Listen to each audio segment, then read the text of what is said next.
à la boutique Potemkin. Je fais un petit rappel parce que je vois des visages nouveaux aussi, des gens qui ne nous connaissent peut-être pas, mais nous sommes une boutique qui existe depuis une vingtaine d'années. Nous sommes également éditeurs de DVD. Et depuis une dizaine d'années, nous faisons régulièrement des rencontres avec des réalisateurs, des critiques, des comédiens. L'idée, c'est d'avoir un espace d'échange avec vous, et puis autour dont l'axe est quand même la cinéphilie et le cinéma. C'est quand même un peu l'idée. Et ce soir, on est très heureux d'accueillir René Viennet, que personnellement, voilà, je ne connaissais pas. Mais quand Pierre-Julien Marest, que je remercie, et Séverine Danflous, que je remercie au passage, m'a parlé de vous et de votre ouvrage, ça m'a, voilà, il y a des choses qui m'ont intrigué, intéressé, et je n'ai pas été déçu du voyage en lisant votre ouvrage. L'ouvrage était dirigé ou proposé par Nicole Brenet. Voilà. J'ai œuvré dans l'ombre. Voilà, Nicole a œuvré dans l'ombre. Je vais lire la bio pour que tout le monde, votre biographie, très courte, pour que voilà, nous partions tous sur les mêmes bases. Donc, vous êtes né en 1944 au Havre, dans une famille de dockers. Vous avez été membre de l'Internationale situationniste de 1963 à 1971. Vous êtes historien de la Chine du XXe siècle. Et vous avez publié Les habits neufs du président Mao de Simon Leys, ce qui vous a valu d'être renvoyé du CNRS. Vous êtes le premier importateur des films de kung-fu hongkongais en Europe, en Afrique et aux Caraïbes. Vous êtes le sauveteur d'une fabuleuse collection de classiques chinois. Et puis, il y a autre film, la dialectique peut-elle casser des briques. Vous inventez le film intégralement détourné. Et puis, vous avez été aussi présent au Festival de Cannes pour deux films, Mao par lui-même et Chinois, encore un effort pour être révolutionnaire. Voilà. C'est un peu assez succinct, mais ça nous donne quand même 2-3 pistes. L'international situationniste, la Chine, le cinéma, bon voilà, c'est quelques axes de discussion. Et il y a toute une première partie de l'ouvrage qui est une biographie qui nous raconte votre enfance, votre adolescence, votre éducation sentimentale et politique. Je pose une question rituelle à chacun de mes invités, à savoir quelle est la première image de cinéma ou la première image de film dont ils se souviennent. Merci. Alors, merci de m'avoir invité, de me recevoir ce soir, c'est très sympathique. Et puis l'endroit est mythique, magnifique, et je suis très heureux d'être ici avec vous et de répondre à vos questions. La première image de film que j'ai vue, c'était Quo Vadis. Je devais avoir 9 ans, c'était au Havre, dans une salle commerciale, et c'était le premier film que je voyais sur un grand écran, le premier film que je voyais tout court. C'était en couleur, et c'était un sujet pour moi tout à fait nouveau, inconnu bien sûr, Néron, Rome, etc. Et c'était Peter Ustinov. Peter Ustinov, voilà. Et alors, sur l'anecdote que je raconte dans le livre, c'est que longtemps après, vers 1975-77, rue Soufflot, Dalio m'a sauté dessus dans la rue, je ne le connaissais pas, il m'a sauté dessus, il m'a embrassé, il m'a dit « Tu dois être le fils de Peter Ustinov ». À l'époque, je ressemblais peut-être un petit peu à Peter Ustinov, j'ai donc accepté le compliment. J'étais tellement ému que je n'ai pas réussi à lui dire dans l'instant, mais asseyons-nous, prenons un café, parce que c'était quand même un acteur remarquable et que j'admirais beaucoup. Mais donc voilà, c'était Quo Vadis, c'est un film qui a marqué mon enfance. Je saute d'une époque à l'autre, on va sauter comme ça, on va picorer à travers votre vie. Mais lors de votre séjour parisien, vous avez été un féru et fervent consommateur de la cinémathèque, oui. À l'époque de Langlois. Tout à fait. C'est-à-dire que quand j'étais très jeune et lycéen, j'étais membre du spectateur assidu du petit ciné-club qu'il y avait dans les combles du lycée du Havre. Et c'est là où j'ai absorbé un très grand nombre de films et où, on peut dire, ma vocation est née, puisque je voulais rentrer à l'IDEC. Et puis, j'ai pas pu le faire parce qu'il fallait faire une année préparatoire au lycée Voltaire qui m'enthousiasmait pas, puisque je fuyais le Havre et le lycée du Havre. Et donc, j'ai pas fait acte de candidature à l'IDEC, mais je suis resté quand même très cinéphile. Et lors de mes premières vacances à Paris pendant un mois, lorsque j'étais en classe de première, j'ai passé toutes mes soirées entre la Cinémathèque rue d'Ulm et le Brady et les autres cinémas de Strasbourg-Saint-Denis. Voilà, donc c'était entre la Cinémathèque et Strasbourg-Saint-Denis. Voilà, exactement. Voilà. Je pense que ça dit bien aussi une partie de votre cinéma. Tout à fait. C'est avec ça que je me suis nourri et que intellectuellement je me suis développé. Alors à quoi ressemblaient des journées où vous ingurgitiez 5 films à la Cinémathèque? Alors, ce n'était pas 5 films par jour, parce que comme il fallait que j'ai un petit boulot dans la journée, je travaillais à la Samaritaine, sur la terrasse de la Samaritaine, endroit somptueux, à compter des tickets, même pas les compter, à les rassembler avec des élastiques. Et on mettait les tickets des caisses de la Samaritaine, on était une cinquantaine d'adolescents, en mettant des élastiques autour des tickets de la Samaritaine, qui sans doute ensuite étaient foutus à la poubelle. Mais ça me donnait l'occasion quand même d'observer Paris depuis les toits de la Samaritaine, qui est également un bon souvenir. Donc c'est le soir, en quittant la Samaritaine, que je me précipitais au cinéma. Et c'était l'époque de quel film? Quelles ont été les rencontres avec les réalisateurs, avec les univers qui vous ont marqué? Un film japonais à Strasbourg-Saint-Denis qui était Cochon et bateau de guerre, ou Cochon et cuirassé, Imamura, qui est un film vraiment très intéressant.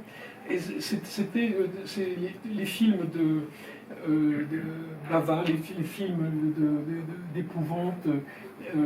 Cinéma de genre. Voilà, j'étais complètement scotché aux écrans de Strasbourg-Saint-Denis et à ceux de la Cinémathèque. Alors, bien sûr, Eisenstein, tous les films que je n'avais pas pu voir en province et que je découvrais à Paris. Mais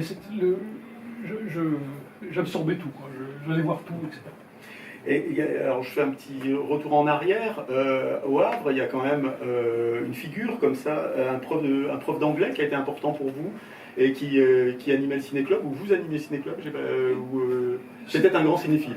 Alors c'était un cinéphile dans la mesure où il a créé le ciné-club. Jean Justiniani. Voilà, il est mort à 100 ans, il a créé le ciné-club du lycée du Havre, et il avait quelque chose de très particulier, il était très amateur de cinéma, et quoique stalinien. Non, il était très très stalinien, membre du Parti communiste. Et plus que stalinien, parce qu'il nous racontait en classe qu'il avait pleuré le jour de la mort de Staline, et je l'ai vu dans la classe d'anglais en 1956, hurler contre les insurgés de Budapest. Donc c'était vraiment quelqu'un de très motivé dans son stalinisme, et dans le même temps, il avait deux autres particularités. Il adorait le cinéma, y compris le cinéma américain. Et dans le ciné-club, on avait droit à tous les films, y compris ceux de Hollywood. La seule chose qu'il faisait, c'était quasiment de fouiller dans nos sacs pour déchirer les bandes dessinées, parce qu'il était fou, allié et complètement délirant contre les bandes dessinées. Ce qui est assez bizarre de la part de quelqu'un qui aimait le cinéma, mais c'était comme ça. Voilà. Donc, il a joué un rôle important pour moi, et pas seulement pour moi, pour Vincent Pinel, qui est devenu ensuite un des patrons de la Cinémathèque française. Il nous a permis de voir beaucoup de films, et c'est la chose dont on peut lui être reconnaissant. Le fait qu'il soit un peu con, très stalinien, était finalement un détail. Donc il vous a fait découvrir Ford, Grémillon, oui, Renoir. Alors bien sûr, le sel de la terre, mais absolument tout, y compris quelques films porno il passait. Au ciné-club du lycée. Oui, après le film, je me souviens, il y avait des choses surprenantes. Un ancien élève du Havre, du lycée du Havre, qui revenait après avoir tourné des films en Afrique et qui nous avait montré, on avait 13-14 ans, par exemple les cérémonies d'excision en Afrique noire des adolescentes. Ah oui, okay. Et c'était des choses absolument épouvantables. Donc on découvrait un certain nombre de réalités grâce à l'écran, grâce au cinéma, qui étaient des choses auxquelles on n'avait pas accès. On lisait pas vraiment les journaux pour être au courant de toute l'actualité, mais même la découverte du monde, etc., c'était quelque chose un vasistas ouvert sur le monde qui était extrêmement passionnant. Alors, je ne sais pas si c'est le coffret dont je suis plus fier chez Potemkin, mais on a édité un coffret Mondo. avec Africa Adio, Mondo Cane. Vous citez Jacopetti dans votre livre, je crois, réalisateur. Non, Mondo Cane, je n'y ai pas du tout pensé en écrivant ce livre. Je l'avais vu, mais ça m'a traversé l'esprit sans me laisser des conclusions trop importantes. Non, j'ai plutôt été frappé par ce cinéaste amateur, étudiant, qui allait rejoindre les équipes de Jean Rouch, etc., et qui nous avait rapporté ce documentaire affreux sur les excisions dans les forêts de l'Afrique centrale. Alors, est-ce que tout le monde nous entend au fond? Non, il me semblait, je voyais des nous. Le micro mais si, mais pourtant, Franz, est-ce que tu nous entends au fond? Ah, vous m'entendez, mais pas... Il faut que je parle plus près du micro, alors. Là, c'est mieux. Voilà, donc je vais parler plus fort et plus près du micro. Voilà, très bien, parfait. Alors, Paris, on était à Paris, et j'ai envie que vous nous parliez donc d'une rencontre qui a été importante pour vous. C'est la rencontre avec Michel Bernstein et Guy Debord. Oui, alors j'ai fait leur connaissance quand j'étais au Havre en lisant la revue internationale situationniste, parce qu'une de mes premières petites amies au Havre, qui était une cheftaine scout, m'a un jour montré la revue que publiait sa sœur, sa demi-sœur et son beau-frère. Alors j'ai lu avec beaucoup d'intérêt cette revue, et comme à la fin il y avait une petite annonce en disant jeunes gens beaux et intelligents, contactez-nous, j'ai répondu, j'ai envoyé une carte postale ou un petit billet en disant je suis beau, jeune et intelligent, donc rencontrons-nous. Voilà. Donc j'ai reçu immédiatement une lettre m'invitant à dîner à Paris, et on a fait connaissance, et je suis devenu situ par les femmes. D'accord. Mais ce qui est important dans une organisation qui passe quand même plutôt pour avoir été très masculine. Alors vous qui en avez fait partie et qui l'avez vécu de l'intérieur, qu'est-ce que c'était l'international situationniste concrètement? C'était un groupe... Rue Grismiche. À l'époque où j'en faisais partie, c'était un groupe de gens qui avaient beaucoup d'humour, qui étaient très drôles, et qui étaient très anti-staliniens. C'était ça quand même la base. Et c'était un groupe qui, contrairement à la légende, ne s'est pas formé autour des manuscrits de 1844 de Karl Marx, mais en fait autour des Trois Mousquetaires. Le livre fondamental de l'IS, c'était les Trois Mousquetaires, et Debord se prenait pour Gondi, c'est-à-dire pour Aramis. Et le problème, c'est qu'on manquait un tout petit peu de comparses pour compléter le casting des Trois Mousquetaires. D'accord, mais vous étiez combien au final? Très peu. très peu, puisque ça s'est terminé, on était 3. Femmes incluses, hein? Pardon? Les femmes incluses. Alors il n'y avait pas de femmes. Ah oui, voilà, c'est ce il n'y en avait qu'une seule qui était Michel Bernstein. Debord était extraordinairement misogyne. Ah oui. Et donc il n'y avait pas de femmes. D'accord. Enfin si, il y a des femmes chez moi ailleurs, mais pas dans le groupe. D'accord, ok. Au niveau des écrits, quelle était la régularité de vos écrits? Comment est-ce que ça... La revue était publiée au gré des ressources financières un peu chaotiques que ramenait Michel Bernstein, qui nourrissait un petit peu son mari et le reste de la bande, et puis moi-même quand j'ai eu les moyens de financer une partie de l'activité. Il y a un micro qui circule, qui va circuler. S'il y a des questions, évidemment, que je ne sois pas le seul à les poser, n'hésitez pas, levez le bras et voilà, René Viennet se fera un plaisir de... Voilà. Au fond, vous entendez bien, tout va bien. Un petit peu plus fort, hein, ouais, c'est ça. Voilà. Après, ça sature, on ne peut pas monter trop le niveau. Oui, alors. Par association d'idées, est-ce que vous pouvez parler de traité de bave et d'éternité par rapport à cette époque? À vrai dire, les films Isidore Izou, Les Tristes. Les films qui avaient été faits avant que je rejoigne l'IS, je les ai vus une seule fois en fait, parce qu'il fallait organiser avec des copies 35 mm des projections privées qui étaient lourdes à monter, les salles n'étaient pas facilement disponibles. Donc on a vécu une période de jeûne cinématographique, moi en tout cas, et on peut dire qu'entre 1963 et 1971, j'ai pas fait de film. il a fallu finalement que je quitte l'IS en 1971 et que j'aille à Hong Kong pour me lancer vraiment dans le cinéma. On va faire un petit retour en arrière sur... Je voudrais savoir... Question. Ah, pardon, attends, levez le bras parce que sinon on ne vous entend pas au fond. Je voudrais savoir pour quelles raisons vous avez quitté les situationnistes. Parce qu'ils étaient anti-staliniens et ils n'étaient pas tellement anti-Mao. Qui était pas anti-Mao? Les situationnistes. Les Signes-Sud, ils étaient très anti-Mao. Mais à un moment, ils ont... oui, ils étaient anti-Mao, mais ils étaient maoïstes au départ. Non, pas du tout. Non. Pas du tout. Alors, j'ai vu dans le livre des situationnistes... Non, l'origine de l'IS, bien avant que j'en fasse partie, c'était les dissidences lettristes. Et il y avait, à aucun moment, vraiment à aucun moment, les pionniers, les ancêtres des situs n'ont été proches des maoïstes. C'est absolument pas le cas. Ah non, pas du tout.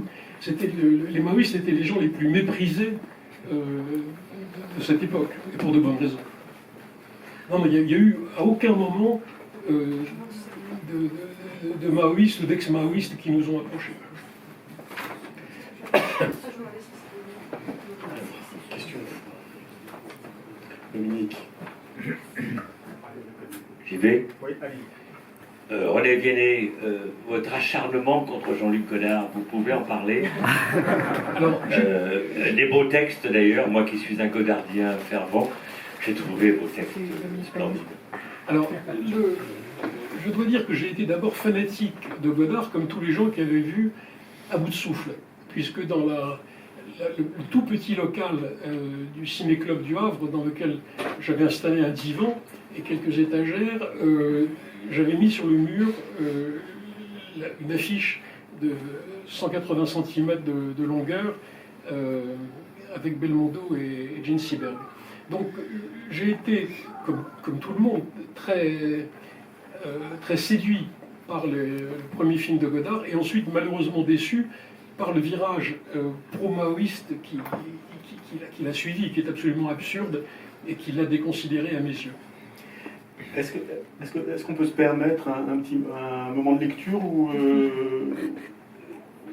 voilà, oui, je le lis, donc c'est un article extrait de l'International situationniste du 10 mars 1966, le rôle de Godard. Dans le cinéma, Godard représente actuellement la pseudo-liberté formelle et la pseudo-critique des habitudes et des valeurs, c'est-à-dire les deux manifestations inséparables de tous les ersatz de l'art moderne récupéré. Ainsi, tout le monde s'emploie à le présenter comme un artiste incompris, choquant par ses audaces, injustement détesté, et tout le monde fait son éloge du magazine Elle à Aragon la gâteuse. On développe de la sorte, en dépit du vide critique que Godard trouve devant lui, une sorte de substitut de la fameuse théorie de l'augmentation des résistances en régime socialiste. Plus Godard est salué en génial conducteur de l'art moderne, plus on vole à sa défense contre d'incroyables complots. Chez Godard, la répétition des mêmes balourdise et déconcertante par postulat. Elle excède toute tentative d'explication. Les admirateurs en prennent et en laissent dans une confusion corollaire à celle de l'auteur parce qu'ils y reconnaissent l'expression toujours égale à elle-même d'une subjectivité. C'est bien vrai, mais cette subjectivité se trouve être au niveau courant du concierge informé par les masses médias. Bon, je pourrais continuer, voilà. Mais c'est à peu près le ton, votre ton. C'est assez méchant, mais ça correspondait effectivement au ressentiment qu'on avait vis-à-vis de ce qu'on pourrait appeler la trahison. Oui, mais enfin, Godard s'est rattrapé avec l'histoire du cinéma. Avec Godard s'est bien rattrapé quand même. Alors, peut-être, mais j'ai pas tout vu, donc je suis un peu coupable de ne pas avoir assisté à son exercice de contrition. Nicole, est-ce que vous voulez dire un mot sur... on a Nicole Brenez qui est là, donc autant en profiter. Voilà, sur René Viennet et son regard sur le cinéma, sur cette période-là du cinéma de Jean-Luc Godard, peut-être. Dites-nous quelques mots. Ah ben Jean-Luc, de toute façon, était toujours plus d'accord avec ses contradicteurs qu'avec ses turiféraires, donc il aurait certainement été d'accord avec René. Je me souviens d'une conversation entre lui et Alain Bergala au musée du Jeu de Paume, hein, où la question lui a été posée de sa proximité avec les lettristes, mais donc je pense qu'on peut englober les situs aussi, et il en était un grand admirateur. Il savait qu'il leur devait beaucoup formellement, bien sûr, et puis voilà, après il y a eu cette... c'est-à-dire qu'il faut se rendre compte quand même que dans les années 60, les maoïstes français n'étaient pas sinologues, ne lisaient pas le chinois, étaient complètement désinformés. Et ils ont pris, je pense, le maoïsme de façon complètement littérale, comme comment dire, un bon communisme opposé au communisme stalinien. Donc c'était comme une espèce d'espoir. Et donc d'une certaine façon, quand on les lit aujourd'hui, il ne faut pas les lire en référence avec ce que René était capable de faire à l'époque, c'est-à-dire un rapport avec le réel. Voilà, c'était un maoïste complètement coupé du réel, idéaliste, désinformé, enfin voilà, donc c'est ma façon en tout cas de pouvoir parler aux deux en même temps et de les aimer tous les deux passionnément. Oui, parce que René, j'ai pas précisé que vous étiez évidemment sinologue. Non, sinologue est un mot péjoratif. Ah pardon, alors, comment vous vous définiriez? Comme quelqu'un qui a appris le chinois par hasard, puisque n'ayant pas envie de faire un an de prépa à Voltaire pour candidater à... il fallait que j'ai une carte d'étudiant pour avoir la sécu, etc. Je me suis inscrit au Langzhou pour avoir ma carte d'étudiant, et le hasard a fait que j'ai rencontré un prof de chinois absolument exceptionnel, qui s'appelait Jacques Papineau, et c'est grâce à Papineau que j'ai appris le chinois. Un an après, il y avait la reprise des relations diplomatiques entre la France et la Chine. Donc, par curiosité, et n'étant absolument pas maoïste, bien évidemment, j'ai fait partie de la centaine d'étudiants français qui sont partis en Chine en 1964, moi au mois d'octobre. Une moitié comme étudiant de langue chinoise et une autre moitié comme enseignant de langue française dans les universités chinoises. Et vous, ça s'est pas très bien passé? Alors moi, je suis parti comme prof de français, et en arrivant à Pékin, bien évidemment, on nous a logés à Yoipingguan, c'est-à-dire la caserne qui avait été construite pour les experts soviétiques et qui était un endroit absolument ignoble. J'ai demandé quand est-ce qu'on serait installé dans l'université. Et à ce moment-là, on nous dit non, ne croyez pas que vous allez vivre dans l'université, vous êtes là pour 2 ans. Alors je dis, écoutez, je reprends l'avion ce soir, et la discussion a été assez tendue. Puis un de mes condisciples, qui voulait rester à Pékin et qui avait été nommé à Nankin, il voulait rester à Pékin parce qu'il voulait draguer une très jolie et très intelligente jeune femme qui est devenue son épouse, m'a dit, René, ne te dispute pas avec le parti, je suis nommé à Nankin, j'ai pas envie d'y aller, tu es nommé à Pékin, tu ne veux pas y rester, on swap. Donc je suis parti à Nankin et j'ai cru que ça se passerait bien. En fait, pendant 3 mois, c'était pas désagréable, mais nous attendions, moi et la dizaine d'autres enseignants, d'être logés dans l'université, et on nous a dit non, ne croyez pas que vous pouvez, vous, occidentaux, vivre dans les conditions très rustiques des étudiants et même des jeunes professeurs, donc vous avez resté dans l'endroit où nous habitions, qui était l'ancienne ambassade britannique. Et puis, on se faisait un petit peu au luxe extraordinaire de cette ancienne ambassade. On avait des cuisiniers, des chauffeurs, etc. Et la rupture est intervenue pour une raison très simple, c'est qu'à un moment, qui était probablement une étape très préliminaire de la révolution culturelle, on nous a dit, c'est interdit maintenant d'utiliser les matériaux pédagogiques qui sont les vôtres, c'est-à-dire des coupures de presse, des ouvrages que vous choisissez, des chansons, etc. On avait lancé un enseignement de langue française, surtout pour moi qui enseignais à des 3e années, qui parlaient déjà très très bien français. J'avais donc, avec beaucoup d'enthousiasme, je leur avais offert des documents francophones, français, authentiques. Et puis à un moment, on m'a dit non, il faut passer aux œuvres traduites en français du président Mao. Je refuse. Et on m'a dit non, c'est pas possible de refuser. J'ai dit dans ce cas-là, je fais grève. Et on m'a dit non, le mot grève est un mot qui n'existe plus en Chine et en chinois. Donc bien sûr, le lendemain matin, en classe, j'ai écrit au tableau grève. J'ai expliqué ce que c'était qu'une grève. J'ai dit je fais une grève tant qu'on m'interdit d'utiliser les matériaux, etc. Donc ça a créé une situation qui s'est un petit peu envenimée. Au bout de quelques semaines, on m'a proposé de partir dans le sud de la Chine, à Fuzhou, où là je serais le seul enseignant étranger, et j'aurais le droit d'habiter avec, non pas les étudiants, mais les très jeunes profs, c'est-à-dire des gens de mon âge, et donc 20 ans, 21 ans. Et ça m'allait très bien, mais je leur ai dit, écoutez, là j'en ai ras-le-bol, si vous m'aviez proposé ça au début, j'aurais accepté avec enthousiasme, mais là, non, je rentre. Donc je suis rentré en France, sans avoir été au bout de l'expérience qui m'a privé de vivre les débuts de la révolution culturelle. Parce que mes condisciples qui enseignaient le français à Nankin, eux, ont vécu les débuts de la révolution culturelle. Moi, je n'en ai vécu qu'un prémisse très très léger. On nous emmenait avec nos étudiants, en groupe de centaines de personnes, dans des grands cinémas de la ville de Nankin pour voir un film qui s'appelait Le printemps précoce de février, qu'il fallait critiquer. Le film était admirable, très intéressant, mais il fallait un metteur en scène s'appelle Setieli, qui après la révolution culturelle a bien sûr été réhabilité et dont le film est devenu un grand classique pour l'exportation culturelle chinoise. Mais à l'époque, c'était un film mal vu, malvenu, et qu'il fallait critiquer avec nos étudiants.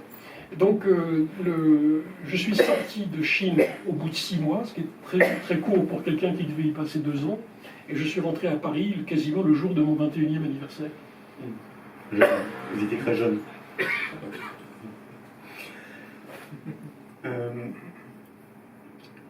Ce que je n'ai pas dit, c'est que vous avez été un des premiers à dénoncer les horreurs du régime de Mao. Vous êtes... Enfin, erreur, c'est un euphémisme, les crimes. Ouais. Les crimes du maoïsme, parce que nous vivions à cette époque quand même dans une époque où la Chine avait accumulé déjà un certain nombre de statistiques sur d'exécutions de masse pour la réforme agraire et d'autres phénomènes qui seraient trop longs à expliquer. Et puis on arrivait avec au moment du grand bond en avant, où il y a eu quand même entre 30 et 40 millions de morts de faim. Alors que les silos des réserves de riz et de céréales étaient pleins quasiment.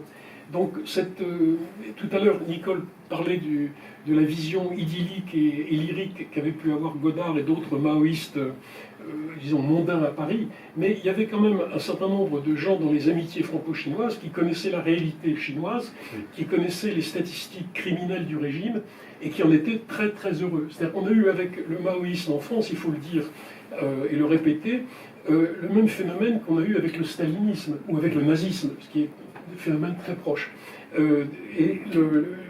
Les gens qui étaient nazis adoraient les chambres à gaz quand ils en ont eu connaissance, et ils adoraient les massacres de masse des hitlériens. Et de la même façon, la grande majorité des maoïstes français, qui sont des gens pour lesquels j'ai un mépris total et pérenne, savaient ce qui se passait en Chine, mais c'est la raison pour laquelle ils étaient maoïstes. Ils étaient maoïstes malgré les crimes de Mao, ils étaient maoïstes à cause des crimes de Mao. C'est ça qui fait que je reste extraordinairement violent à l'égard des maoïstes français. Mais alors, si je comprends bien, pendant les 6 mois que vous avez passés en Chine à cette époque, vous n'avez pas pu voir les famines et c'est postérieur. Non, si vous voulez, quand je suis arrivé à Nankin, si l'anecdote peut vous intéresser, nous avons d'abord été logés dans une guest house confortable, presque luxueuse, et puis assez rapidement, on était une dizaine de jeunes étudiants et profs de langue, on a été installés dans l'ancienne ambassade britannique. Mais quand on sortait dans la rue et que des gens s'approchaient de nous pour nous causer, immédiatement, vous aviez un certain nombre de gens qui s'approchaient en disant « ce sont des étrangers, il ne faut pas leur causer ». Dans les restaurants, les gens s'éloignaient des tables où on s'installait.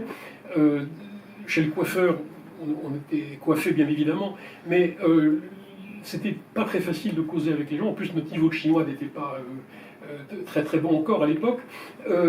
Mais surtout, c'était la coupure était extrêmement forte, y compris avec nos étudiants qui avaient, nous l'avons appris par la suite, pour quasiment chaque heure de langue française qu'ils avaient avec un enseignant comme moi, comme mes quelques condisciples, la dizaine de garçons et filles qui étaient à l'université de Nankin en même temps que moi, ils avaient un nombre d'heures équivalent d'éducation politique pour leur faire oublier les mauvaises influences que leurs profs d'origine européenne pouvaient leur inculquer.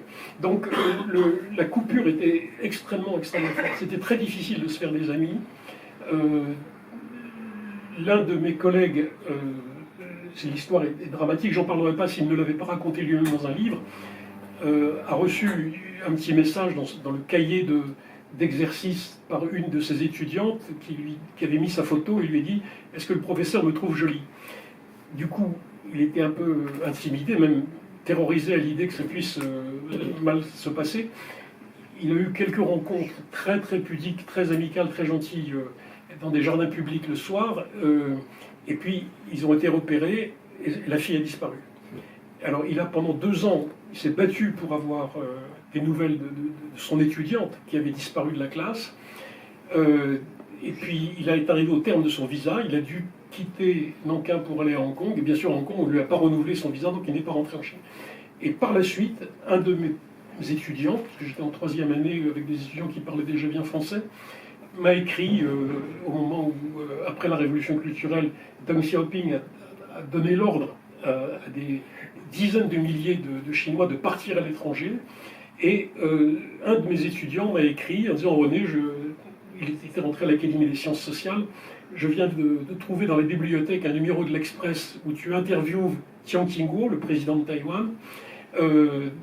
Ça me donne l'occasion de reprendre contact avec toi. » Il m'avait écrit au bon soin de l'Express. Essayons de reprendre le contact. Donc il avait le droit d'écrire à un étranger comme moi qui avait été son prof. Et je lui ai donc répondu.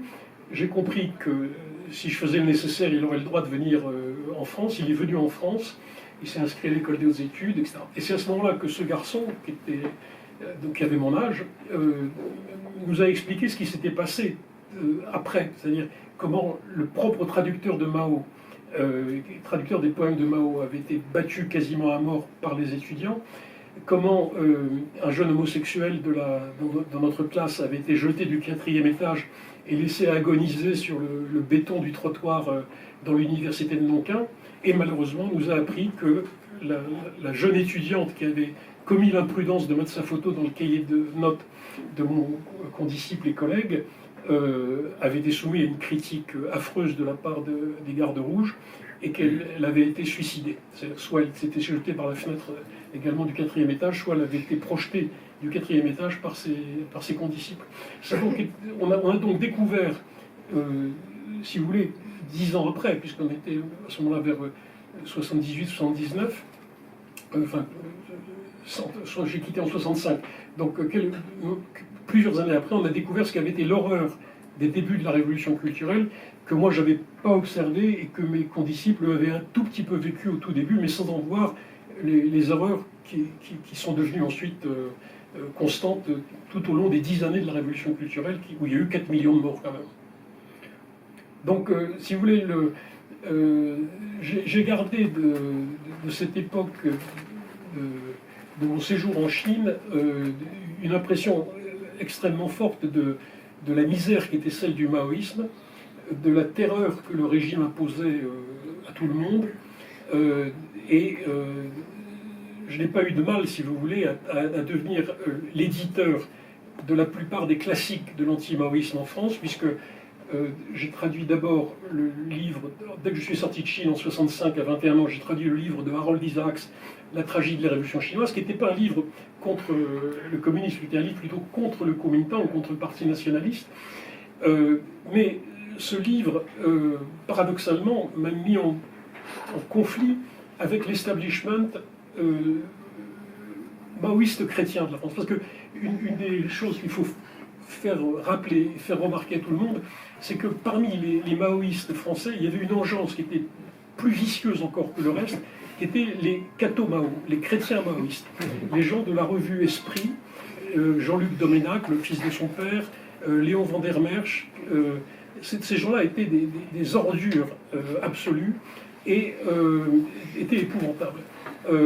Et donc, ces gens-là se sont opposés à toutes mes tentatives pour publier de chinois en langue française un certain nombre de documents sur la Chine.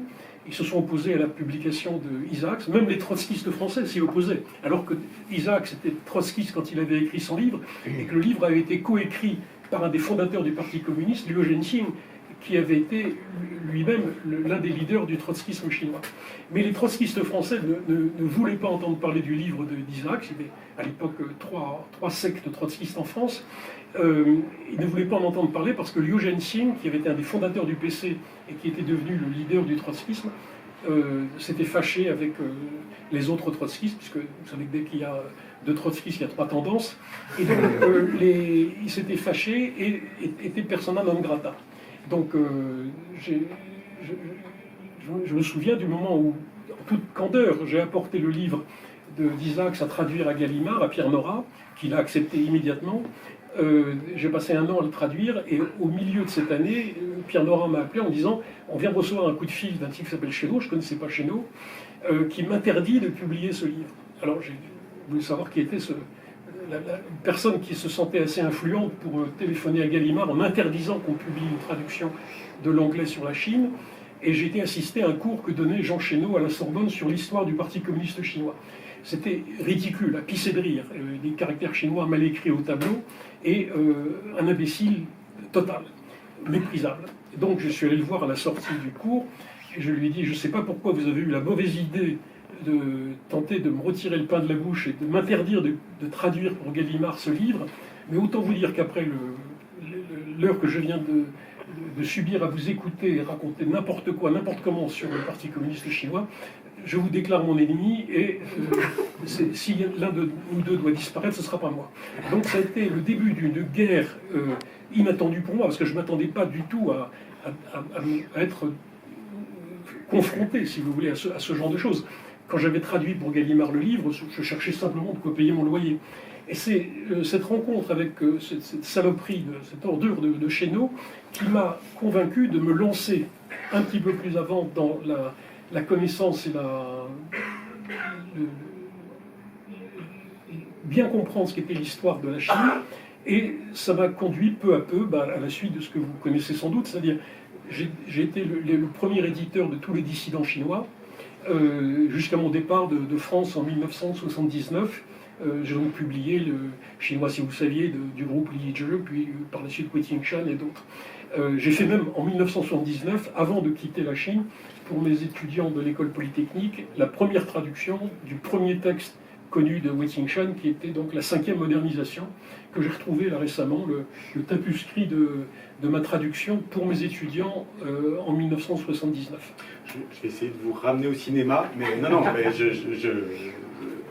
vous avez 10 vies en une, René, donc j'essaie de raccrocher la discussion à votre œuvre de réalisateur, si vous le voulez bien. Volontiers. Alors, j'arrive plus à me situer, sans jeu de mots, dans votre biographie, mais il y a quand même le principe de la subversion et du détournement qui est un principe important chez les situationnistes. Tout à fait. Donc, racontez-nous peut-être l'histoire ou la genèse de la dialectique peut casser des briques, peut-être casser des briques. Alors, le détournement est... Le son est bon, ça va? Oui, en effet, c'est l'orientation du micro. Essayez de sous votre menton. Voilà, comme ça. Voilà. Donc, le détournement était une doctrine fondamentale dans ce mini-groupe des situs. Et pendant la période de 63 à 71, dont j'en ai fait partie, le jeûne cinématographique, pour moi, a été pénible. C'est-à-dire que mon envie restait forte de faire des films, mais les occasions ne se présentaient pas. Donc il y avait des détournements de bande dessinée, il y avait des détournements de photographie, il y avait toutes sortes de choses détournées, amusantes et aimables, mais pas de cinéma. Alors juste une question, pourquoi le détournement comme arme politique? Pourquoi le détournement? Parce que, si vous voulez, d'abord, il y a un certain nombre de choses dans la réalité qui sont insupportables. Donc, quand vous voyez des revues de luxe avec des filles à poil qui sont mignonnes, etc., et qui servent simplement à vendre du rouge à lèvres, vous n'avez qu'une seule envie, c'est de leur faire dire des choses intelligentes et de leur mettre dans la bouche quelques propos du marquis de Sade, par exemple. Donc, cet exercice-là de détournement des photographies, des journaux de mode, des publicités, est quelque chose d'instinctif, mais qui n'était pas propre au situ, tout le monde a envie de faire ça. À tous les gens en bonne santé, quand ils lisent, quand ils prennent Noël et qu'ils voient des photos de jolies filles qui disent n'importe quoi, ont envie de leur faire dire des choses intelligentes. Donc, cette pulsion en faveur du détournement était plus forte chez les situs que chez les autres, mais je pense qu'elle était quand même largement partagée par l'ensemble de la population. Mais l'envie que j'avais d'utiliser ce principe du détournement pour les films, je ne pouvais pas, parce qu'on n'avait pas accès aux films, on vivait d'une manière qui était totalement déconnectée d'un cinéma qui, à l'époque, était quand même du 35 mm ou au mieux du 16 mm, avec des gens qui avaient des budgets importants, qu'il fallait avoir des moyens pour faire du cinéma. Donc ces moyens de me lancer dans le cinéma m'ont manqué. Et le hasard a fait que j'ai pu m'en emparer. Pourquoi? Parce que je suis rentré au CNRS comme attaché de recherche relativement jeune, et j'ai fêté mon admission au CNRS. Je devais être le plus jeune attaché de recherche du CNRS dans ces années-là. J'ai fait, comme le font tous les attachés de recherche CNRS, le tour du monde, dès que j'ai été élu. Et j'ai donc été aux États-Unis, au Japon, très brièvement, et je me suis arrêté à Hong Kong pendant 3 mois, à l'invitation de Jacques Pampano, qui avait été mon prof de chinois au Langzhou en 63, et qui se trouvait prof de langue française pour 2 ou 3 ans à l'université de Hong Kong. Donc Jacques m'a invité pendant 3 mois, il avait un grand appartement, je me suis installé avec ma copine, et pendant ces 3 mois, j'ai découvert Hong Kong à une époque où Hong Kong était un endroit absolument fabuleux. Et j'ai donc été au cinéma et j'ai découvert les films de KPDP, je les ai trouvés formidables. J'ai découvert les premiers films de Kung Fu, je les ai trouvés très intéressants. J'ai rencontré Bruce Lee, etc. Vous avez failli avoir les droits de voilà, boss. J'ai bien sûr rendu visite au producteur de Bruce Lee, qui était donc Raymond Jarreau. Et j'ai pas rencontré le Français qui était son complice, qui s'appelle André Morgan, qui est devenu milliardaire et qui vit en Californie. Mais le jour où j'ai rendu visite à Raymond Jarreau dans son bureau de production, il venait de sortir Big Boss, il y avait Bruce Lee, on a sympathisé, on a même dû manger un morceau ensemble. Et Raymond Jarreau m'a dit, je ne crois pas que ces films n'auront jamais le moindre succès en Occident, mais si ça vous intéresse, si ça vous tente, donnez 10 000 US dollars et je vous donne les droits pour 20 ans de Big Boss pour l'Europe entière et même les États-Unis si vous voulez. Et à l'époque, j'ai pas eu le culot et le moyen de pousser jusqu'au bout, mais j'ai ramené malgré tout en France des films moins spectaculaires, mais qui étaient ceux qui avaient conduit Raymond Jarreau à créer sa société Golden Harvest pour faire les films de Bruce Lee. Donc c'était des films des Shaw Brothers et d'un groupe qui s'appelait Cathay. Et chez Cathay, il y avait un directeur commercial qui venait d'Asie du Sud-Est, qui était très sympathique et qui a créé sa propre maison de production qui s'appelait Yangtze Production. Donc entre les films que j'avais achetés à Cathay et ceux que j'ai achetés à Yangtze, il y a pratiquement eu une centaine de films 35 mm de KPDP de Kung Fu qui sont venus de Hong Kong jusqu'en France. Et ça représentait à un moment quasiment un tiers du box-office à Paris, cinéma de banlieue, un petit peu Strasbourg-Saint-Denis, et puis bien sûr, surtout, ça a pris la place des péplums, des films indiens en Afrique et aux Caraïbes. Alors, du coup, ça m'a donné plein d'idées, ça m'a donné l'idée de doubler en créole un film japonais, parce qu'après Hong Kong, je suis allé au Japon en acheter d'autres. Mais, si vous voulez, le travail que je faisais à l'époque n'était pas celui à plein temps d'un industriel du cinéma, parce que je passais quand même plus de 40 heures par semaine, plutôt 60 que 40, à vraiment faire des recherches sur l'histoire de la Chine du XXe siècle, à réunir des documents rarissimes qu'on pouvait acheter au kilo à l'époque à Hong Kong, puisque la révolution culturelle a consisté à détruire beaucoup de livres. Et parmi des livres qui ont échappé à la destruction, il y a ceux qui étaient exportés par des gens un peu plus malins et qui vendaient au kilo des ouvrages classiques ou modernes de littérature chinoise et qui se sont retrouvés à Hong Kong. Donc ça sortait au kilo de Chine pour Hong Kong, et moi je les achetais un par un, mais très bon marché. Donc j'ai constitué une bibliothèque à Jussieu, à Sancier d'abord, puis à Jussieu, qui, entre 1969 et 72-73, l'époque où j'ai été vidé du CNRS une première fois à cause de ma publication des habits neufs, on a accumulé à peu près 20 000 numéros, 20 000 références d'ouvrages extrêmement rares, très intéressants sur la littérature et l'histoire chinoise. Mais parallèlement à ce travail à plein temps que j'exerçais à Hong Kong, je profitais d'être à Hong Kong pour découvrir la gastronomie locale, pour aller au cinéma, pour rencontrer des scénaristes, rencontrer des comédiens, rencontrer des cascadeurs. Enfin, vous imaginez ce que pouvait être l'activité frénétique qui m'a saisi au contact de Papineau, et ça a été une série de rencontres qui ont été décisives pour moi. J'ai fait connaissance du patron de la Far Eastern Economic Review qui m'a demandé de faire des articles pour lui. J'ai rencontré Henri Vetch, qui était un homme absolument fabuleux, qui était non pas le fils de Claudel comme on le croit, mais le fils du mari de la femme qui était celle qui a dépucelé Claudel. Vous connaissez l'histoire du couple à trois au consulat de Fuzhou, où Henri Vetch, sa femme et Claudel habitaient ensemble. Et ils ont eu plusieurs enfants, dont une qui est devenue bibliothécaire à la Bibliothèque nationale, enfin petite fille qui est décédée il y a quelques semaines, quelques mois. Mais Henri Vetch, qui était le fils de Monsieur Vetch et de son épouse, était un homme absolument fabuleux. Il avait été l'éditeur à Pékin de livres extraordinaires. Chacun de ces livres maintenant vaut une fortune. C'était des livres très très bien édités, au contenu fabuleux. Et il avait été en 1949 arrêté, et en 1952, après avoir été condamné à mort et gracié, il avait été expulsé de Chine.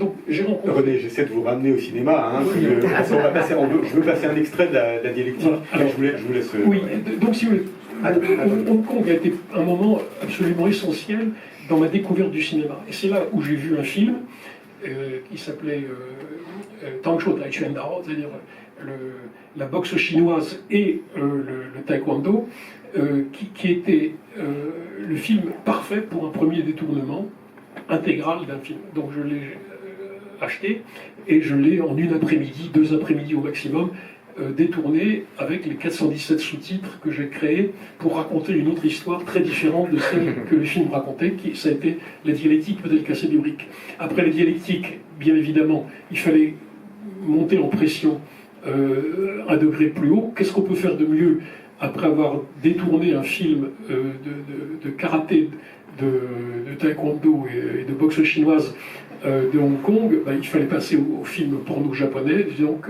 détourner mon second film, qui était Une petite culotte pour l'été.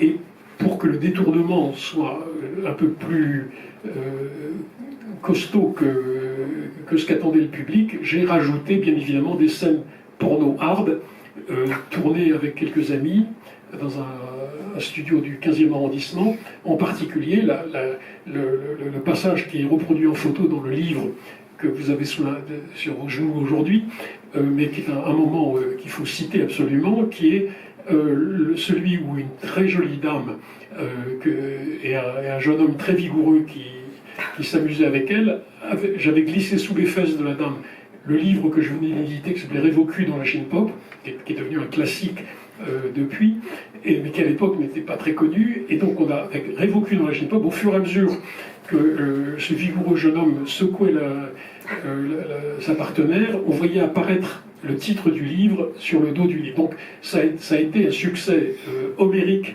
pour ce deuxième film détourné. Voilà, donc c'est comme, si vous voulez, il y a une logique qui fait que ce séjour à Hong Kong m'a fait découvrir le cinéma chinois, m'a donné l'occasion de détourner mon premier film. À partir du moment où j'en ai détourné un, il fallait en détourner un deuxième. Et bien sûr, une fois que j'en ai détourné 2, j'ai trouvé le producteur, donc pas exactement les Bovissimes, enfin les Bovissimes a présenté Hélène Vagé, et Hélène Vagé m'a donné l'occasion de réaliser mon premier film à moi, c'est-à-dire chinois, encore un effort contre Michel. Alors, on va voir l'extrait de la dialectique et de chinois, un court extrait, le film annonce. Et on prendra les questions après.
suis pas ce que l'on dit.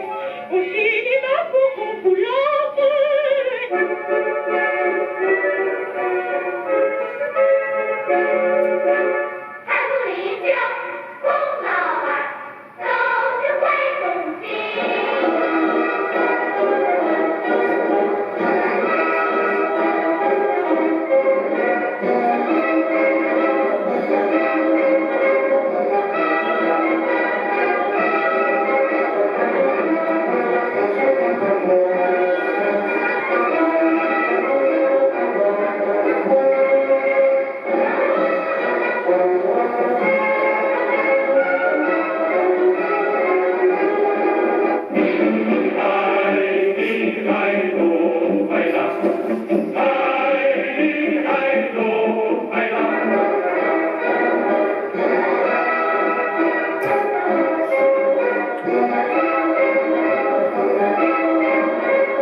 De la paix céleste, Tiananmen.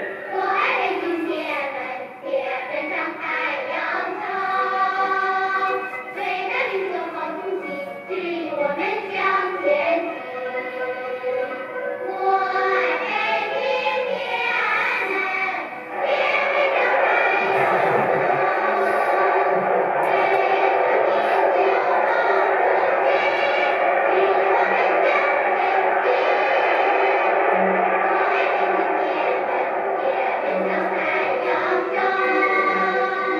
为了领袖好东西，与我们向前行。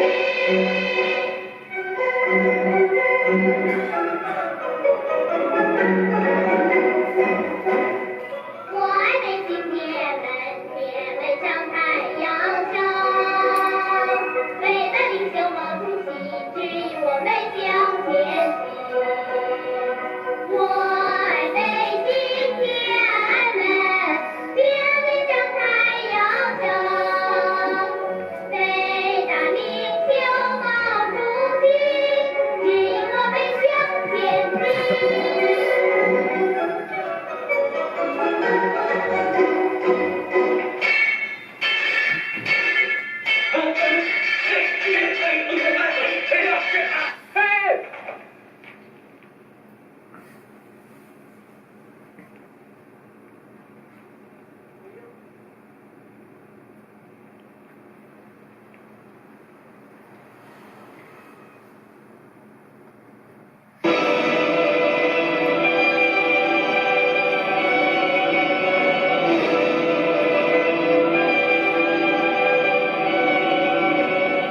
Présenterons bientôt sur cet écran le premier film entièrement détourné de l'histoire du cinéma. Un toast aux exploités pour l'extermination des exploiteurs. Les leçons de l'insurrection de Budapest enfin portées à l'écran. Ce film de référence est fortement déconseillé aux lecteurs du Nouvel Observateur. La dialectique peut-elle casser les briques? La dialectique peut-elle casser des briques? La dialectique peut-elle casser des briques?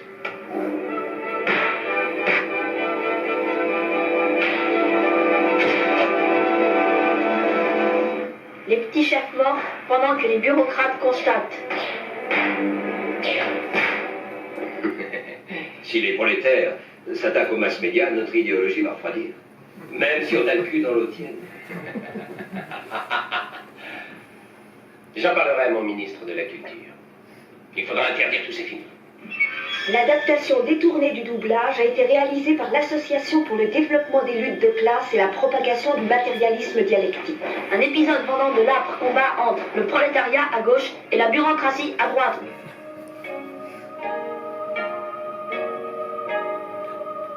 Quel pied! J'entends les mots dialectiques juste en ma culotte. Et blanc dans les dents des bureaucrates.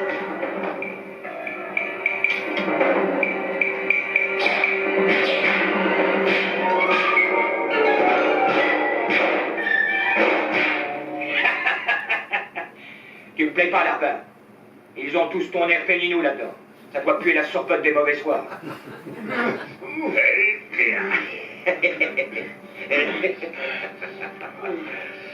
La liberté est le crime qui contient tous les crimes. Ce ne sera plus une énigme pour ceux qui viendront bientôt dans cette salle. Voir un film directement lié à l'histoire universelle, où le dialogue s'est armé pour vaincre ses propres conditions. Répugnante saloperie de bureaucrate. C'est avec tes tripes que... Et tu connais la suite. Crève, salope.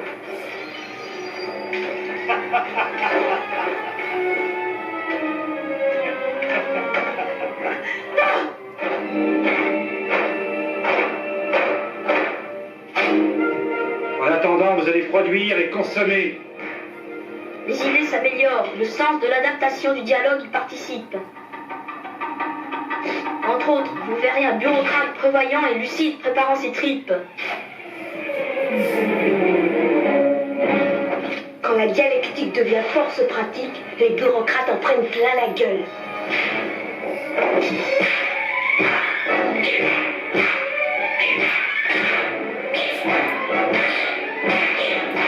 La dialectique peut-elle casser les briques? Cours vite, camarade, le vieux monde est derrière toi. Et la Ligue aussi.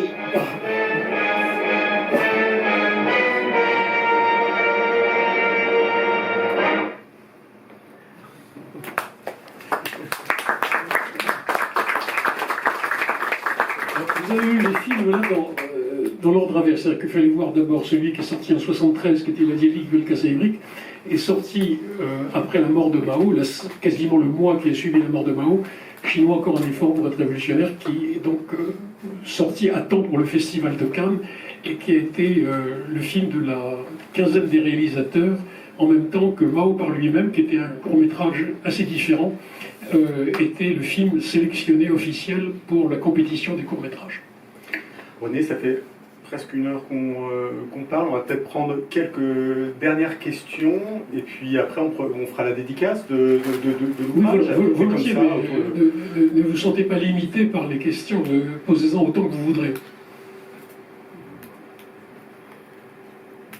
Levez le bras. Allez. Vous intimidez, René, vous intimidez. Faut pas. Est-ce que vous voyez des réminiscences avec les temps actuels? Avec l'époque actuelle? Oui. Est-ce que c'est un temps complètement révolu ou il y a un cycle qui s'opère potentiellement actuellement? Non, si vous voulez, aujourd'hui, dans l'époque actuelle, j'ai envie de démonter les mythes et de détruire les mensonges qui ont été ceux auxquels je me suis attaqué avec les films sur la Chine, avec une certaine efficacité, puisque finalement, tout ce que j'ai mis il y a 50 ans, parce que ça fait 50 ans que ces films ont été faits, hein, j'ai pris de l'âge. Ces films ont été faits il y a 50 ans avec peu de moyens. Le premier a été fait en 2 après-midi sur une table CTM35 et en 417 sous-titres. Par la suite, il y a eu une version doublée. Le film Chinois encore un effort a pris un peu plus de temps. C'est un vrai film avec une équipe de montage dans laquelle il y avait Bertrand, qui était l'assistant d'Onsera à l'époque, et on a travaillé pendant 1 an et demi, 2 ans pour mettre en place ce film de 2 heures qui est très sophistiqué et qui aujourd'hui est absolument irréfutable. C'est-à-dire que rien de ce que j'ai écrit dans ce film il y a 50 ans n'a été démenti, alors qu'à l'époque tout le monde me chiait dessus pour avoir annoncé que Mao, mort, sa bonne femme, il y a eu au couvent, et qu'elle serait condamnée à mort. Les piles rendent l'âme.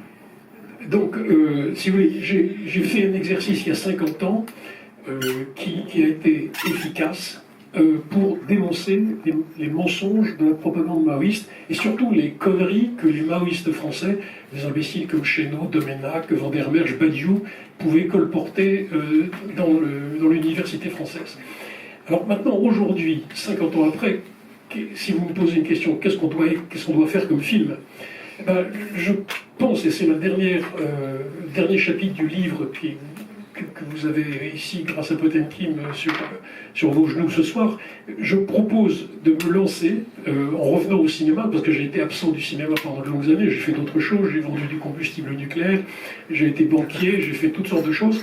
Je veux revenir au cinéma maintenant et faire un film qui dénonce les mythes de la Révolution française. Ça me paraît très très important, parce que nous vivons sur toutes sortes de mensonges qui sont propagés par les universitaires et par les profs de lycée, et c'est tout à fait insupportable. Il y a tout un chapitre sur Olympe de Gouges. Alors voilà, en particulier, bon, j'ai édité en 2003, je ne suis pas l'auteur, mais j'ai forcé un historien qui avait fait un petit livre sur Olympe de Gouges à en faire un vrai livre avec une bibliographie, avec des photos, avec des illustrations. Et ce livre a été publié en 2003 et la biographie définitive de Marie-Olympe de Gouges. Mais au-delà de Marie-Olympe de Gouges, si vous voulez, je veux vous emmener la prochaine fois qu'on se retrouvera avec Micro et nos amis dans un endroit un peu plus vaste et peu intime qui est le charnier de Picpus. Vous avez les 1365 derniers victimes de Robespierre qui sont dans le 12e arrondissement, à côté de la colonne du trône, à côté du bureau de notre ami Denis et de ses salles de montage. On a au 35 rue de Picpus un jardin de plusieurs hectares où il y a un charnier dans lequel il y a Chénier, le poète, mais il y a surtout Roch-Marcandier, qui est totalement inconnu en France, et bien sûr vous allez comprendre pourquoi, parce qu'il a dénoncé les massacres de septembre, et il a dénoncé les massacres organisés par Danton et par ses amis Panis, Sergent, Biovarem, pour terroriser les Parisiens qui allaient voter après la première assemblée nationale pour voter pour élire les membres de la Convention. Et il fallait terroriser les Parisiens pour qu'ils votent bien et qu'ils votent en faveur des gangsters qui avaient pris le pouvoir. Et donc Danton, qui a sa statue au métro Odéon, est une salope qui a organisé le massacre à coups de serpes, de baïonnettes et de gourdins de 1360 prisonniers dans leurs cellules ou à la porte de leurs cellules dans 5 ou 6 prisons parisiennes. En particulier, ils sont allés ensuite, ils étaient 300 rémunérés et abreuvés pour tuer les prisonniers. Ils sont allés à la Salpêtrière où ils ont tué une 50aine de femmes après les avoir violées. Et ensuite, ils sont allés au Kremlin-Bicêtre où ils ont poursuivi le massacre avec des adolescents, des garçons qui avaient été mis en prison au Kremlin-Bicêtre. Et donc, si vous voulez, cet épisode qui est quelque chose de limpide, sur lequel, dans l'instant, Roch-Marcandier a écrit ce qu'il fallait écrire, qui a été ensuite dénoncé dans un livre de 800 pages écrit par Granier de Cassagnac vers le milieu du 19e siècle, continue à faire l'objet de mensonges absolument éhontés dans les livres du secondaire et dans les livres de l'université. Et aujourd'hui, si vous avez vous-même récemment lu, donnez-moi le nom de quelques universitaires connus pour ce qu'ils ont écrit sur la Révolution française, ce sont des mensonges complets sur ce qu'ont été les massacres de septembre. Or, les massacres de septembre, c'est un événement fondamental, c'est un moment charnière de la Révolution française, de la soi-disant Révolution par des imbéciles, des bureaucrates, les ancêtres du nazisme et les ancêtres du stalinisme. Et en particulier, quelqu'un que je n'aime pas beaucoup, comme vous le devinez, qui est Robespierre. Donc, il est temps, si vous voulez, on est quand même, après le bicentenaire de la Révolution française, il est quand même temps que l'on se replonge dans les archives et qu'on dise enfin la vérité sur les horreurs antidémocratiques, antiféministes, qui ont été celles des soi-disant révolutionnaires de 1790 et compagnie. Voilà. Donc, si vous voulez, aujourd'hui, si vous me posez la question, qu'est-ce que dans l'actualité me rappelle l'époque que j'ai dénoncée en dénonçant le maoïsme, j'ai plutôt envie de me consacrer en urgence à cette période de la Révolution. Ce qui ne veut pas dire que je n'ai pas non plus des idées pour parler de l'actualité politique, mais sincèrement, je crois que je serais plus utile pour dénoncer les mensonges de la soi-disant Révolution française que pour parler des problèmes actuels. Enfin, ceci dit, si vous m'en donnez les moyens, je le ferai volontiers. Le micro. Bon, je le ramène encore au cinéma, parce que c'est vrai, tout ça est passionnant. C'est une contre-histoire importante, nécessaire.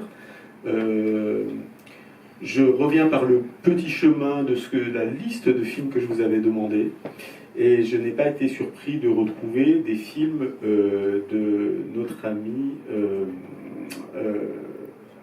Faraldo, Thème Rock et Bof. Très bon film. Alors, est-ce que vous pouvez me dire quelques mots? Et c'est pas du tout pour botter en touche, parce que je pense que voilà. Alors, c'est un peu un exercice ciné-club que vous me proposez. Oui. Hélène Vagé, qui m'avait été présentée par Gérard Lemovici, qui était une sorte de pape du cinéma français à l'époque, et Hélène Vagé était une femme tout à fait charmante et sympathique, qui à l'époque vivait avec une autre dame, et Faraldo, qui était l'amant de ces deux très sympathiques dames. Et Faraldo avait fait 2 films que je trouve non seulement sympathiques, mais extraordinairement bons, qui s'appellent Boff et Thème Rock. Et j'espère que ces films pourront ressortir pour les enfants des écoles et être propagés au maximum. Alors, parmi les autres films que je vous ai recommandés... Il y avait Pucci, le film sur Pucci. Alors, parmi les classiques du cinéma... Ah, la classique. Alors, on avait To Be or Not To Be. Vous avez récupéré lequel? Alors, To Be or Not To Be de... To Be or Not To Be de Lubitsch, bien sûr, qui est un modèle fabuleux. Il y avait Belle de jour de Buñuel. Oui, Belle de jour. Vous n'avez pas envie d'en dire un mot? Eh ben, sauf que ça va nous prendre jusqu'à minuit. Non, l'idée c'est de dire 2-3 mots. Alors, je pense qu'il faut favoriser pour les enfants des écoles qu'ils visionnent des films drôles, des films intelligents, des films avec de l'humour, etc. Donc Billy Wilder, Nelly Kaplan, la fiancée du pirate, ce sont des films admirables, oubliés, qu'il faut absolument ressortir. Parce que qui sont, mais qui existent, qu'on a ici. Vous les avez en DVD, oui, profitez-en. Voilà. Adieu ma concubine. Alors, pour parler un peu bien sûr de films chinois, j'ai sauvé 300 films chinois qui étaient en passe d'être détruits à Hong Kong, à une époque où il n'y avait pas de cinémathèque ni à Hong Kong ni à Taïwan. Je les ai ramenés à Paris, on les a montrés. À l'époque, il n'y avait pas encore une grande communauté chinoise en France. Enfin, on les a montrés pas mal. Et puis, on a invité la productrice de Steven Spielberg, on a invité la chanteuse extraordinaire, la frêle Edith Piaf chinoise, le Pai Gong, qui était devenue une amie à Hong Kong, que j'ai fait venir à Paris pour présenter les films où elle jouait. Et ces films, en 1993, ont été transmis, déposés à la Cinémathèque de Taipei, qui avait été créée quelques années plus tôt. À propos de films chinois, Taïwan a sorti des films très intéressants, mais relativement récemment. Et du côté chinois, il y a un film qui est quand même intéressant, qui est Adieu ma concubine, parce qu'il est tiré d'un très bon roman. Mais il y a d'autres films, si vous voulez, qui sont totalement inconnus. Il y a un film que Angèle, sans doute, aime beaucoup, qui s'appelle Rose Rose, I Love You, qui est un film taïwanais que j'aime beaucoup, qui est très drôle. Le sujet du cinéma chinois est un océan de découvertes et d'exploration que je vous recommande de réaliser. Alors juste pour finir, le film sur le graveur, alors, bien évidemment, et qu'on a en vente ici, c'est pour ça, c'est pour faire un petit peu de... Vous devriez avoir bientôt un coffret dans lequel il y aura 5 films de Routier. Roux, H-U, Thier, J-I-E. Routier est un ami que j'ai découvert sur Internet en 2006 avec un film qui était à l'époque pas traduit encore en français et qui racontait le premier meurtre de la Révocu en 1966 sur ordre de Madame Mao. Révolution culturelle, oui. De révolution culturelle. Enfin, tout le monde dit Révocu maintenant. Qui raconte le meurtre de la proviseure adjointe du lycée Henri IV de Pékin, qui était le principal lycée de filles attaché à l'université normale de Pékin, qui a été tué après 8 heures de torture par ses élèves de classe terminale. Et ce film, quand je l'ai vu à l'époque sur Internet, il était segmenté en une dizaine de morceaux, était absolument extraordinaire. Donc j'ai donné plusieurs coups de fil à Hong Kong pour trouver des gens qui connaissaient Routier. On a fini par me donner son numéro de téléphone à Nankin. J'ai appelé le surlendemain et j'ai proposé à Routier de le rencontrer. J'ai pris l'avion immédiatement et je suis allé à Hong Kong, j'ai fait sa connaissance.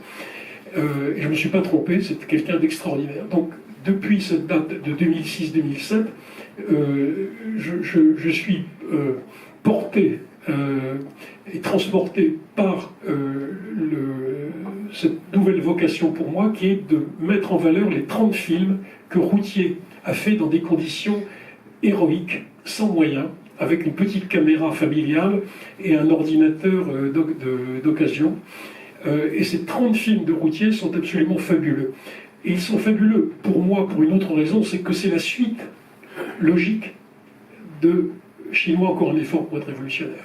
C'est en noir et blanc, tourné avec des moyens modestes par quelqu'un qui est pas en prison, mais pas loin des portes des prisons, qui sont des films qui racontent l'histoire de la famine du Grand Bond en avant et qui racontent l'histoire des massacres de la Révolution culturelle, avec un certain nombre d'exemples qui sont d'une manière pédagogique extraordinaire, expliqués, disséqués et compréhensibles.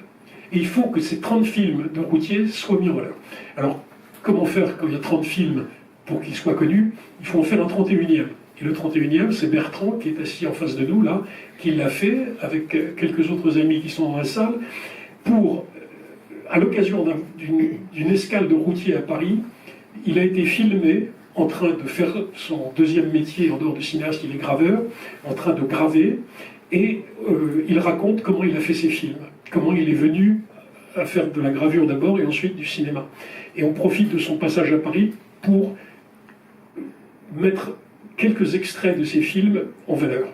Et ce film, qui s'appelle La Chine rouge en noir et blanc, est le premier film qu'il faut voir pour comprendre qui est routier et pourquoi il faut ensuite voir les 30 films suivants.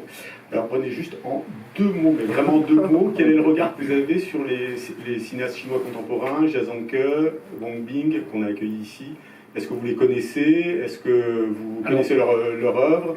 Oui, je connais leur œuvre. En 2 mots.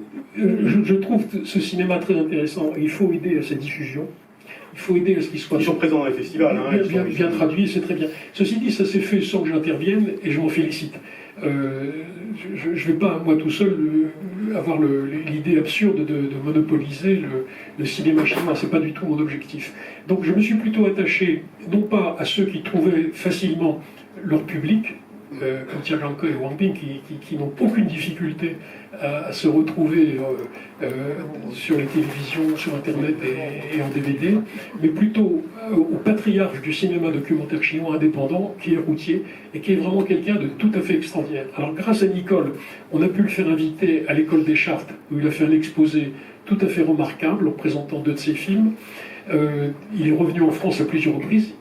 Il a le droit de sortir de Chine, il n'a pas le droit de projeter ses films en Chine, mais il a le droit de sortir de Chine et le gouvernement chinois s'est laissé faire pour que les films de routiers soient maintenant visibles hors de Chine. Il n'y a pas trop de problème. Et donc il faut en profiter. Alors, on va s'arrêter là, parce qu'on a dépassé le temps, donc j'ai pas dit le titre de l'ouvrage qui est en vente au prix de 19 €, donc avec ma bite et mon couteau. Donc vous pouvez l'acheter à la caisse et René se fera un plaisir de le dédicacer, on est d'accord? Tout à fait. Voilà, vers la caisse. Donc on va applaudir René Viennet, merci beaucoup.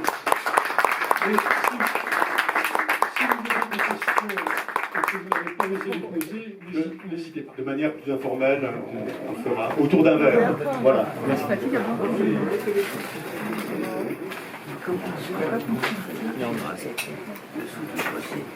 Vous voyez ce mec, il a l'air d'un